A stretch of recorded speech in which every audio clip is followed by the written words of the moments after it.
When traveling to a developing country, it is very important to focus on safety involving food, water, and disease. Everyday necessities we take for granted when living in the U.S. may not be safe when visiting a developing country.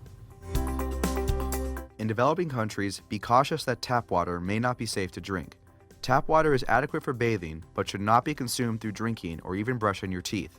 The best way to stay hydrated is through purified or bottled water from sealed plastic containers.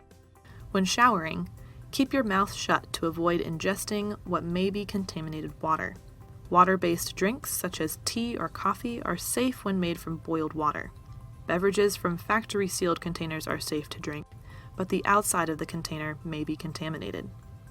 Also, ice is typically made with tap water, so you should avoid drinks with ice in them. Food-related illnesses include diarrhea, typhoid, cholera, hepatitis A, and other illnesses caused by specific bacteria. If you're being hosted in a developing country, ask your hosts about the food safety. Organizations in the developing world that cater to Western visitors are typically on top of the safety of the food and beverages provided during the stay. Individuals who are traveling on their own must be cautious and should access the app, Can I Eat This? Some very basic rules regarding food safety in developing countries are: any raw food should be avoided, as well as food from street vendors. Fresh fruits are only safe if you peel them yourself. Do not consume the food of unpeeled fruit.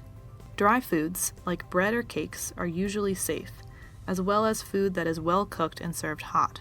Eating from a buffet or food that has been sitting out should be avoided. Related to the potential for contaminated food or water, travelers are frequently directed to get the hepatitis A vaccine and the typhoid vaccine. A hepatitis A full vaccination is 2 shots over 6 months. Protection begins approximately 2 to 4 weeks after the first injection, and the second injection results in a long-term protection.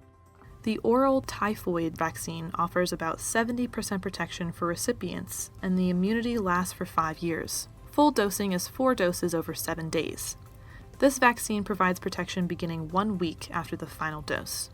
This is a great example of why a pre-travel health visit should be scheduled at least 4 weeks prior to leaving.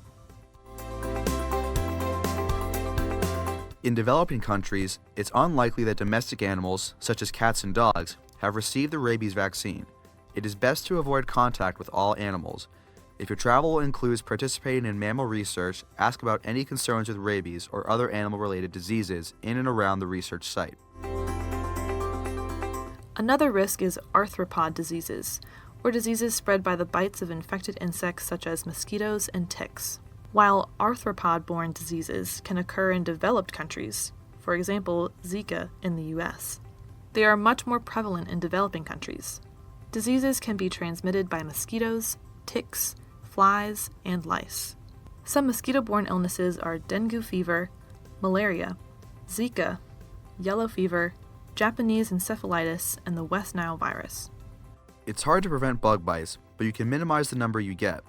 Cover as much skin as reasonably possible and avoid brightly colored clothing that attracts insects. At night, use a mosquito net and tuck the edges under the mattress. Use air conditioning if it's available because it diminishes mosquito activity at night in the bedroom. Check for ticks daily and pre-treat clothes, nets, and bedding with permethrin, an insecticide. The Center for Disease Control endorses DEET, picaridin, or lemon eucalyptus oil as being effective repellent. It's important to remember that the higher percent DEET, the longer it will last. However, anything above 50% DEET does not add significant additional protection and may irritate the skin.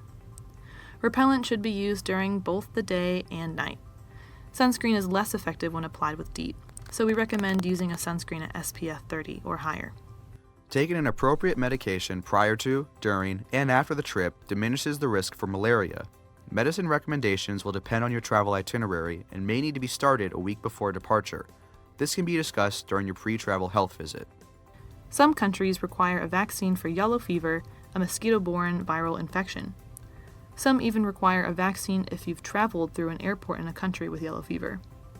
Unfortunately, the majority of arthropod-borne disease have no specific vaccine or medication to prevent them.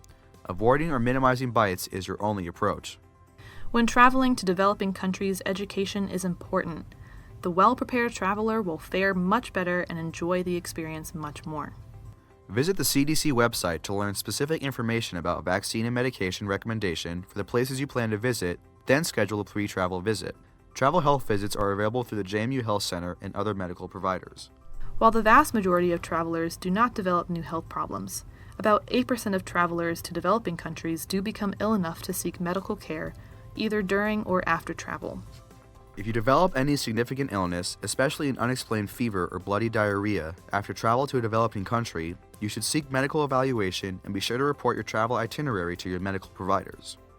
Now that you have viewed these modules, you are updated on all the important medical factors when it comes to traveling abroad.